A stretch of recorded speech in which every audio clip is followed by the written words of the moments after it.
Welcome to Natu Reads, an audio library of revolutionary texts.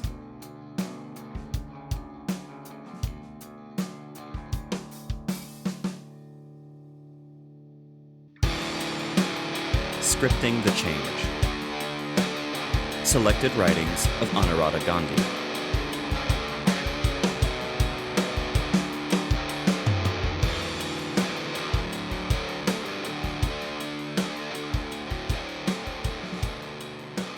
Changes in rape law. How far will they help? Quote, "There's nothing new about women being raped. It's been happening for years," end quote. Defense Minister George Fernandez during the Gujarat debate in Parliament. While this callous dismissal of the most heinous crime against women is outrageous, it is also representative of the general attitude towards rape, of society, of the state, of the powers that be. Throughout the ages, from the era of slavery through feudalism, capitalism, down to the present era of imperialism, there has been an unwritten support of the belief that women can and should be taken by force. From the inception of class society and patriarchy, rape has not only been a weapon to show women their place, but has also been used to teach an entire community a lesson, as an instrument of political mobilization, to instigate a community into armed conflict, as repression against social movements, as an act of aggression on the enemy in war.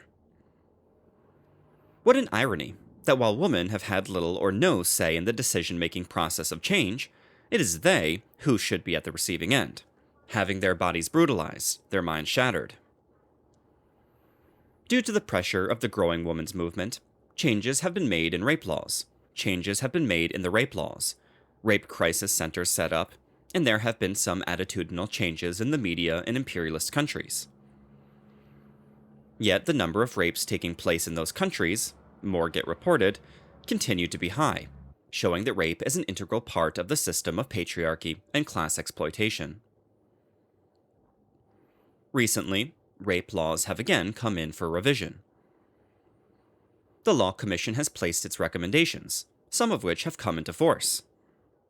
The recent case of a college student of the Maulana Azad Medical College in Delhi being raped in broad daylight in the heart of the city sent shockwaves throughout the country. Once again, the Home Minister, L.K. Advani, playing to the gallery, began clamoring for the death penalty for rapists, while George Fernandez swung to the other extreme of his previous statement, declaring that rapists should be shot. The women's movement, however, has reacted sharply to this, arguing that awarding the death sentence can hardly be the solution. We have seen that the higher the punishment to be awarded, the fewer the cases of conviction that take place. Where the conviction rate is so low, this will surely not help.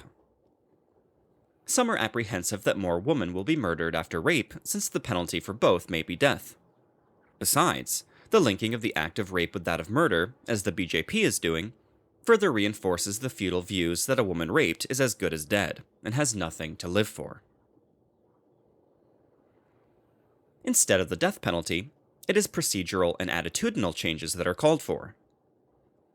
Yet it is most ironic that, in India, we have been following a rape law drafted by the British in 1860, and even after the transfer of power had not changed it, while the British themselves had modernized their own rape laws.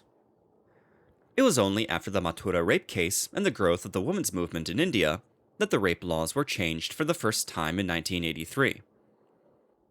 A minimum punishment of 5 years was fixed, and, in cases of custodial rape, the onus of proving his innocence was put on the accused. Now, the Law Commission, in 2002, has made various recommendations for changes.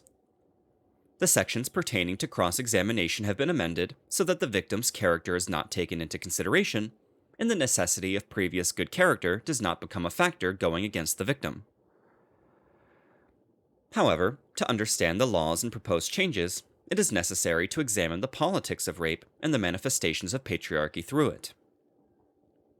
Besides, in spite of the law and the supposed concern for women's safety by the state, the National Crime Research Bureau's figures indicate that the incidence of rape has increased from 15,330 in 1997 to 16,496 in 2000. Yet, according to Veena Goswami, legal advisor to the Delhi Commission of Women, only 20% of rape cases are reported. About 30% of the victims get pressurized into withdrawing the complaint. Some rape cases take 10 to 15 years in court, and only about 4% of rape victims get justice.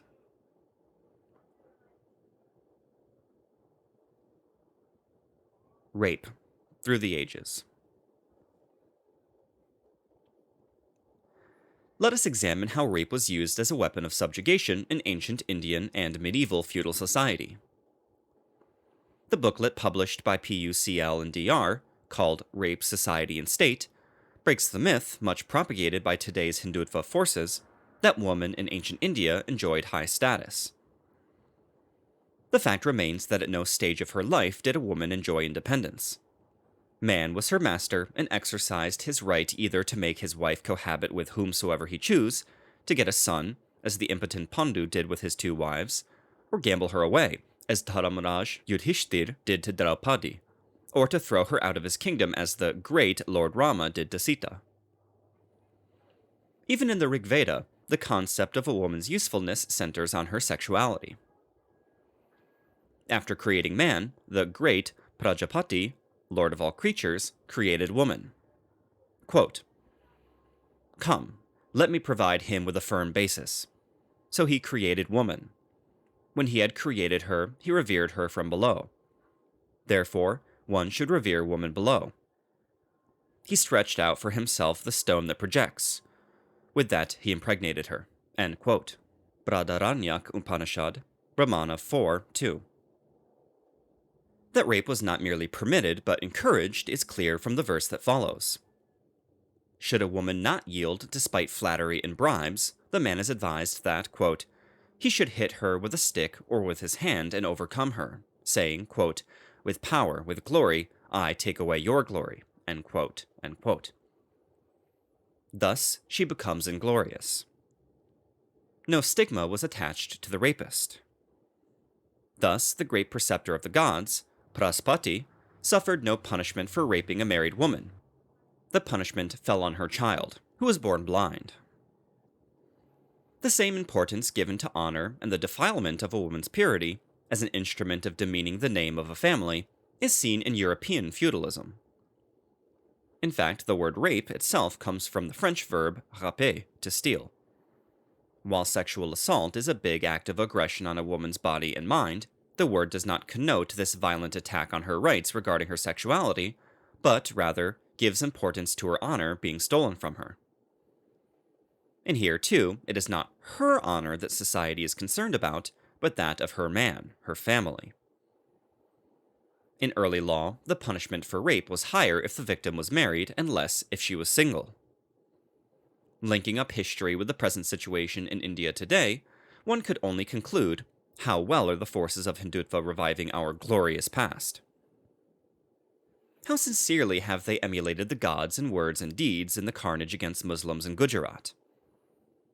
The law, even to this day, is framed in such a way that instead of the accused, it is the rape victim who has to indirectly prove her innocence. It is the only criminal law where the crime rubs off on the victim. The victim is twice victimized. To understand the demands for changes in the rape laws, we must first understand how rape is used as an instrument of aggression and repression. Firstly, as Engels has pointed out in Family, Private Property, and the State, the oppression of woman was institutionalized after the growth of private property and class society. The institution of family was one of the chief institutions to spread and maintain patriarchy. As Engels points out, in order to pass on the property of the husband to his lawful heirs, various restrictions were placed on woman's sexuality. The purdah, burqa, or veil, the various social norms restricting the freedom and independence of woman, are related to this. Reducing women to bondage and slavery helped appropriate their labor, but also helped preserve patriarchy. Thus, in genteel society, or the landed classes, a woman was the exclusive property of her family, and for her to be looked upon by other men was a dishonor to the family. In the days of chivalry, it was the duty of the men of the clan or the community to protect the honor of their woman, and an affront on their womenfolk was a call to arms, from private duels to family feuds and wars. Honor was so important that women would commit suicide or sati to save it. Fathers would kill their daughters to preserve it. Many of these feudal norms are prevalent in today's semi-feudal, semi-colonial societies, and their hangover lingers on in the advanced capitalist societies. With the advent of class society and patriarchy, the state that arose defended this inequality and exploitation. We all know how, in the days of early law formulation, the punishment for the murder of a member of the propertied class was higher than if a plebeian was murdered. That is, the background of the victim of murder was taken into consideration. While even today the same attitude prevails in society in an unwritten manner, it is almost a written or regular aspect of the rape law. Questions are asked about the background of the victim. While it should not legally or otherwise matter whether the raped woman is a prostitute or a woman of good virtue, attempts are made to malign the character of the woman to show that there was consent on her part to the sexual act. As patriarchy developed in society, various social norms were developed to condone the crimes of men against women. In fact, to transfer the blame onto the women themselves. For instance, wife-beating was and is still justified in society. Any woman questioning any wrong act of her husband or his family is dealt with violence, physical or verbal. The Code of Manu, in ancient India, warns the man against the seductive and immoral nature of a woman, putting the blame on her for the man's sexual escapades, so much so that even today, the wife blames the mistress of her husband's extramarital affairs. In the same vein, sexual aggression on woman is approached with the attitude, "she asked for it." A woman must have dressed in a particular way, chosen to travel alone, to go out to work or do something that provoked the man to rape her. It is this attitude that prevails in society that needs to be changed, before we can expect any significant change in law and justice. It is precisely this attitude that dominates the state, the judiciary, the armed forces, and the police machinery in the media. In other words, changes in the law will be purely cosmetic ones unless there is a revolutionary change in society and people's thinking, else rape will continue to be used as a weapon of repression and subjugation. Rape as subjugation. Rape is the kind of violence that has manifold effects on a victim and can damage her psyche so badly that it may lead to suicide. After suffering the physical brutality of the act, often committed in a sadistic way, the woman has to go through the emotional trauma. This trauma is magnified due to social attitudes that discourage women to speak out and fight against rape, that point fingers at her as if she is the criminal rather than a victim. Traditional culture depicts the raped woman as one doomed for life, having no other option than prostitution or suicide. In fact, the same report, referred to above, says that a survey conducted by the Indian Housewives Federation in the 1970s shows that 80% of the women entered into the institution of prostitution at the first instance as rape victims. An unmarried victim may never even get married. The stigma attached is so strong that not only do women hesitate to come forward and report cases and fight for justice through the courts, they themselves feel that they are defiled, spoilt, fallen. Fortunately, some of these attitudes in women are seen to be changing as more and more women are speaking out. This was observed when fact-finding teams visited Gujarat, and the innumerable rape victims from a traditional Muslim background took the courage to describe in detail their experiences and wanted to fight for justice. Behind the innumerable cases of rape, which are considered to be instances of uncontrolled lust on the part of the rapist, lies a psyche that women are to be seen as sex objects. Their reason for existence is to satisfy the sexual desires of men and to give birth to children. Identifying women only in their sexual and reproductive roles is the kind of social conditioning both men and women grow up with. This is useful for the ruling classes, as the value of women's contribution to the workforce through the reproductive function remains underrated. Treating them as sex objects helps in keeping one half of the population subjugated. A large number of rapes occur within the family or extended family, by neighbors, with children, with dependent girls and widows, within insecure and exploitative work relations. They also largely occur due to efforts by males at asserting, establishing, and reaffirming their power in the gender struggle. Degenerate social and cultural trends, due to the prevalence of feudal culture and the growth of imperialist penetration, have been increasing sexual violence against women. Due to the commodification of women in the media, in their beauty, fashion, entertainment, and tourism industries, women and girls are becoming more and more vulnerable to sexual violence. Rape is used as an instrument of maintaining class, caste, racial, and ethnic distinctions and hierarchy. While this has been going on from the time of slave society, we can see that even in the era of modern slavery in America, black women were easily raped due to the notions of racist supremacy and also to keep the entire community in bondage. In India, and parts of Bihar and Telangana, the landlord maintained the right to be the first to sleep with the newlywed bride of the lower castes and landless peasants. In Maharashtra and other places, the Devadasi system leads to young girls being offered to the priests of the temples as prostitutes due to blind faith and poverty.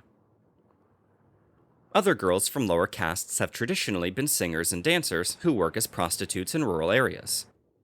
Thus, the womenfolk of the rural poor and the Dalits are considered common property. Raping them is condoned by society, and the state turns a blind eye. In areas of development projects, tribal girls are lured and raped by the non-tribal contractors who come there to work. In areas of work, poor women laborers, single women, destitute women, domestic workers, sometimes even health workers in rural areas, are raped with the knowledge that the class background of the rapist will save him from punishment, while that of the victim will deprive her from justice. Rape is used as a method of the assertion of political power over a community, caste, or the poor in general. The police, the bureaucrats, and the feudal lords in the backward areas rape womenfolk with impunity. Upper caste elites use rape to humiliate an increasingly assertive Dalit community or to suppress the growing assertion of women. Custodial rape is widely prevalent, with the police humiliating those under arrest. In areas of class conflict, the army, paramilitary, and police forces routinely rape and humiliate the womenfolk of those fighting for justice. This was to be seen during the Vietnam War, in Bosnia, and in Africa, among other places. In India, it is to be seen in Kashmir, the Northeast, and in the Telangana and Naxalite movements. Even in non-violent movements, like the one against the Narmada Dam, women have been raped. Today, with the onslaught of Hindutva forces against the minorities, hundreds of minority women have been raped and killed with the backing of the state in Gujarat. Even before this, during communal riots, women have been raped to teach a lesson to a community or to instigate another community to fight. Thus, nuns were raped in Chabwa, Madhya Pradesh, to teach Christian missionaries a lesson, while Dalit women are raped to warn the community against asking for self-respect.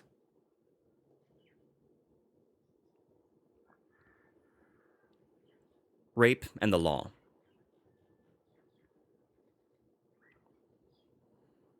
Moving on to the existing laws against rape, let us first confront the biggest irony. Who is it that fights for the rape victim against the accused? None other than the state, one of the greatest perpetrators of violence against women, whose aim is to maintain the status quo of patriarchy. Although it gives the semblance of a welfare state, one that owns the responsibility of meting out justice to the wronged woman, as such, she has no real voice in fighting out her case. The rape victim is only a mere witness in her own case.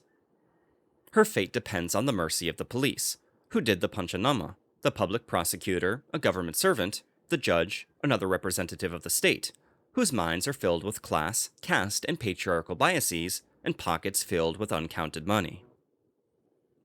We can next examine the various loopholes in the law, which account for the low conviction rate in rape cases. Firstly, what constitutes the crime of rape according to the law? According to Section 375 of the Indian Penal Code, rape is committed when a man has sexual intercourse with a woman against her will or without her consent. given the patriarchal biases of the judiciary and other wings of the state apparatus, which invariably brands a victim as loose, provocatively dressed, etc., this clause acts as a convenient loophole to let off the culprit. The normal punishment for rape is a minimum 7 to 10 years imprisonment, and the maximum is life imprisonment and a fine. The court has the power to impose a sentence for less than the minimum. To do this, it must explain the special reasons for giving lighter punishment in its judgment. Needless to say, the courts jump at any opportunity to do so. Either the rapist is condoned for being too old or too young, fearing that his future life may be spoiled, or because he is the sole breadwinner and his family has to be considered, and so on. The law provides for stricter punishment, i.e., rigorous imprisonment for 10 years or life plus a fine, under the various circumstances of custodial rape, charge of the rape of a pregnant woman, a girl under 12, and gang rape. Even in these special cases, the court has the right to award lighter punishment while giving adequate reasons. Section 354 of the IPC deals with outraging the modesty of a woman, which is a cognizable, bailable offense with punishment up to 2 years. The plea of the defense is based around proving that the intercourse was not against her will. The victim's word, that she did not give consent, is not considered valid, except in the case of custodial and child rape. While an act like rape can have no eyewitnesses, the victim has to prove that she has raised an alarm and put up a tremendous struggle. The attitude of the judges, as reflected in the judgments, are material for black humor, for sometimes a judge considers the lack of injuries on the body as willingness, while in another case, the detailed description of resistance written out by a victim was considered too detailed to be true. Thus, 10 years after the changes that had taken place in 1983, began another campaign for changes in the rape law. In the last 5 years, the numerous workshops held by women's groups, legal aid centers, and women lawyers have led to some proposals for changes. These proposals have been given to the Law Commission, LCI, who have, in turn, given their recommendations to the authorities. These recommendations were the outcome of a legal battle waged since 1994 by an NGO named Sakshi in New Delhi, in dealing with the sexual abuse of an 8-year-old minor at the hands of her father, a government employee. In the course of the case, the Supreme Court urged the LCI to look into the existing rape laws and give recommendations for changes that incorporate the interests of both women and children. Along with Sakshi, the IFSHA, Interventions for Support, Healing and Awareness, the All India Democratic Women's Association, and the National Commission for Women, all organizations that seek reform within the existing power structures, were consulted, and these organizations gave their suggestions. Changes recommended by the Law Commission in the Indian Penal Code, 1860, Section 375. 1. The first significant change recommended by the Law Commission is that the word rape itself be replaced by sexual assault. This has been made into one category, clubbing it with outraging modesty. Previously, the vague definition and interpretation of the term had become an excuse for appealing for lighter punishment.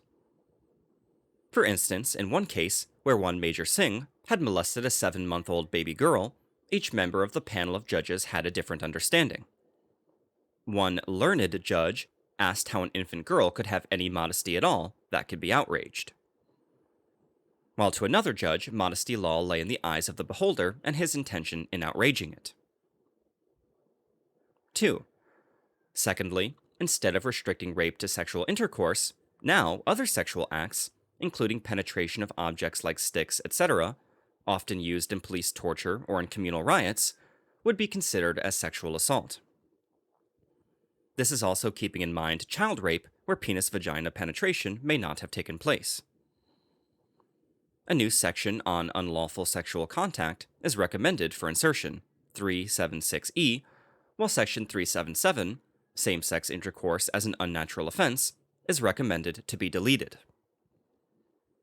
Some procedural changes have been recommended, such as that the FIR should be recorded by a female police officer, government servant, or in the presence of a female social worker, changes regarding medical examination of the victim, and the manner of recording confessions and statements.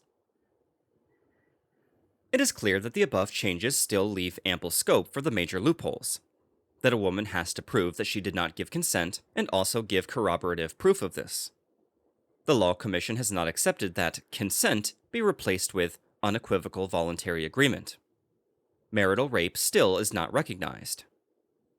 In addition, a campaign has begun protesting against another drawback of the LCI recommendations, that the law is now being made gender neutral. Bearing in mind child sexual abuse, which includes the abuse of boys, the law is proposed to be gender neutral. The law proposes to club women, children, and homosexuals, each of whom are oppressed in different ways, into the same category. In the name of broadening the scope of sexual abuse, this recommendation only complicates matters. This opens the scope for men to charge women with sexual assault. Indian society has such a strong patriarchal bias, and the level of politics is so degenerate, that it is not a far-fetched thought that such a provision will be misused. More seriously, the point is that each of these categories has their specificities and needs special provisions to deal with them. Child sexual abuse is a serious social problem in India, and there is a need for a separate law to deal with it. Homosexual assault and abuse is an issue in which recommendations have been made without consulting those concerned or discussing the problems that are being faced by them.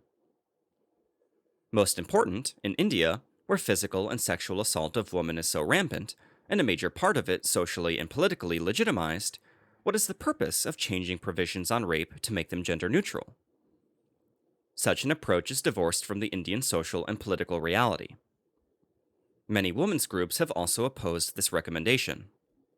Regarding punishment for sexual assault, the LCI recommends enhancement of the minimum punishment to 7 years. With regard to sexual assault by a police officer, by a public servant, i.e. custodial rape, and in the case of sexual assault of a pregnant woman, a minor, or gang sexual assault, the minimum punishment is suggested to be 10 years. Section 376A recommends that if a man who is separated from his wife commits sexual assault on her, the minimum punishment will be 2 years. Sections 376B to D pertaining to sexual assault by public servants, superintendents of jails and remand homes, hospital staff or management member with any woman in their custody /institution/hospital, recommend the minimum punishment to be not less than 5 years. A new Section 376E is suggested to be added about unlawful sexual contact, colloquially called eve-teasing or molestation, and simple imprisonment recommended as punishment. Changes recommended in the Indian Evidence Act 1872, Section 114A. It is recommended that if sexual assault by the accused is proved, and the question of consent is being contended, then, if the victim states that she did not consent, the court shall presume that she did not consent. Sections 53 and 146, regarding the past character of the victim, have been amended. How do the laws in India compare with the rape laws in other countries? In the Philippines, where there has been a strong women's movement, some positive changes in the rape laws have been made.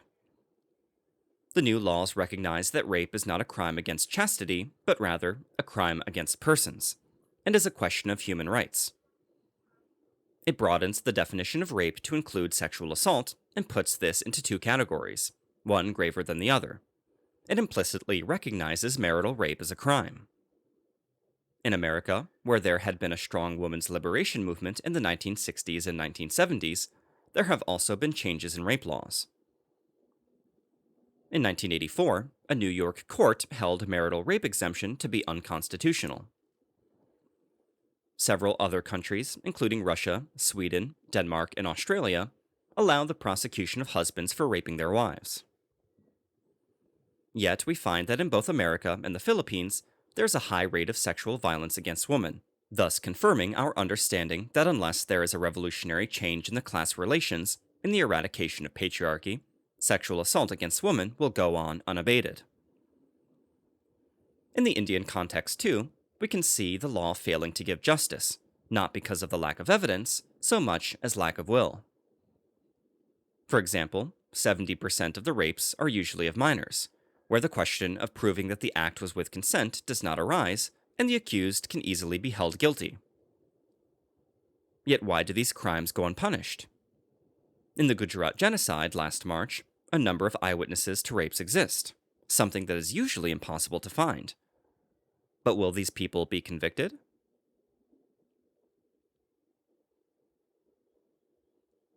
Conclusion. It remains to be seen how many of these recommendations are accepted and in what manner. To hope for greater justice for women from the present government is futile. All the ruling class parties are deeply steeped in patriarchal values, and their elitist class/caste bias ensures that they legitimize rape as part of the overall subjugation of society. While giving populist, rhetorical speeches and calls for the death penalty, etc., the major parties have condoned all and even well-publicized cases of sexual assault and rape in places like Gujarat, Delhi, anti-Sikh pogrom, Kashmir, Northeast, etc. Cosmetic changes in the law are unlikely to help the rape victim. Besides, the patriarchal biases within the judiciary, police, and other sections of the establishment will further retard the process of gaining justice. Rather than merely depending on the legal process, all Democrats must mobilize the masses to take direct action against the rapists and molesters at the local level.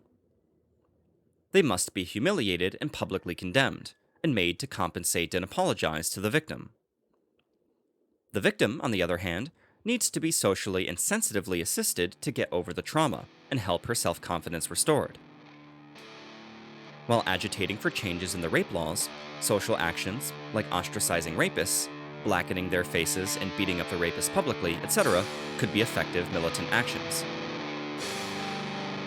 Yet, in the long run, there is a need to understand rape as a weapon of subjugation, and its link to patriarchy and class exploitation. The movement must, in the final analysis, mobilize women to fight for a change in the basic structure of society that will eradicate patriarchy, and with it, rape from the roots.